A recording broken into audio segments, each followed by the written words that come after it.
Hi, my name is Jackson Prairie, and I am currently enrolled into Intro to Business Law with Professor Umetso, and I'm planning on pursuing a career in finance.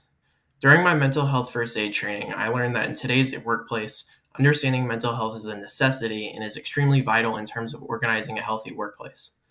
Mental health issues in my community are many times overlooked, causing many to not receive needed support, which is why it is important to address these issues while also respecting their privacy and avoiding personal identifiable information.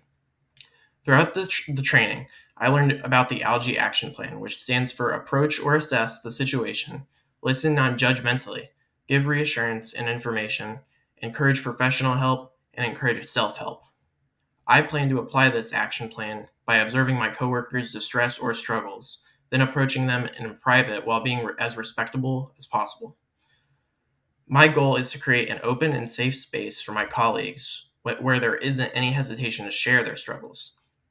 Being able to listen non judgmentally is one of the most important factors when using the Algae Action Plan, as we should be able to use practices of active listening, for example, appropriate body language and eye contact, when asking questions during the approaching process. When listening non judgmentally, we can ask questions like, "How are you feeling?" to help the individual feel more comfortable, while also reducing the legal risks by complying with the Washington law against discrimination. Many people in the workforce still use language that can cause stigma of those around them by using forms of language and words that are inappropriate in this setting.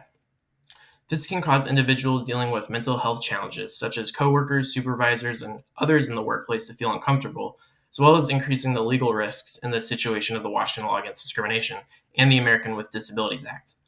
Mental health first aid certified employees will get sued less because we have better tools to effectively communicate with clients, employees, and HR managers about mental health as it intersects with the work environment. Furthermore, the American with Disabilities Act accommodation issues are similar, where complications can occur if they do not provide the accommodations that are needed for an individual dealing with mental health challenge. The goal is to create an environment that is safe and comfortable for everyone while using forms of appropriate language, as this is a crucial aspect of this since it involves both the well-being of the workers and the workplace environment. It also can help reduce the likelihood of legal issues such as lawsuits, form of either discrimination against mental health or not being able to accommodate an individual's mental health needs. The training was able to provide me with an understanding of someone's mental health conditions in the workplace, which is important for minimizing the risks for lawsuits for the Americans with Disabilities Act. With my knowledge of the Americans with Disabilities Act and the Washington Law Against Discrimination, this training helped me understand what things to recognize when it comes to a person's mental health.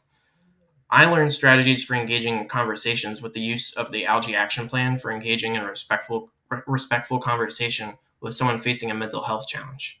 It provided me with the knowledge to direct and give information on ways to assist a coworker in both early intervention and in crisis, which connects back to making sure appropriate accommodations are made to reduce legal risks. The thing that led me to take this course was the understanding of creating a safe workplace environment in terms of mental health. I have changed the way I would approach a situation with a colleague struggling with their mental health by saying something like, "It will get better, just keep going," to now after the course saying, "I'm concerned about you. Is there any way I can support you?" This is a huge step in being able to create a meaningful conversation in order to support my colleagues. When there is lack of training in mental health, it can then cause employees to feel unsupported. With an early intervention facing these challenges, it can worsen and lead to impacting their productivity and performance at work, or even behaviors that lead to personal legal trouble. For example, in EEOC versus Cottonwood Financial Washington LLC, the plaintiffs, including Sean Riley, were alleging that the defendants discriminated against Riley because of his bipolar disorder, which resulted in the failure to accommodate his needs. Riley informed HR about his condition and requested some time off to manage himself after a manic episode. After this request, he was terminated due to this episode. This case highlights the issues of an individual in a workplace being discriminated against under the Washington Law Against Discrimination due to his mental health condition. The court found sufficient evidence to support the claims of failure to accommodate and wrongful determination under the Washington Law Against Discrimination. Having mental health first aid training could have reduced the risk of a lawsuit happening due to the skills that the supervisor could receive to appropriately respond to a situation of a mental health issue.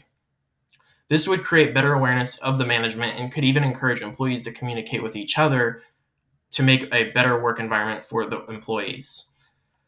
Mental health first aid training will help me in the workplace with skills to identify mental health challenges and also understand the responsibilities under both the Washington Law Against Discrimination and the Americans with Disabilities Act. The training can lead me to obtain professional awareness and communication about mental health to handle legal issues in the workplace more effectively. Thank you for taking the time to hear how mental health first aid training can create a stronger workplace today. I personally strongly encourage you to take the time to utilize this training in the workplace to make a healthier work environment and comply with the laws regarding mental health. To get started, you can sign up for free mental health first aid training by visiting the Valley City's website. Thank you.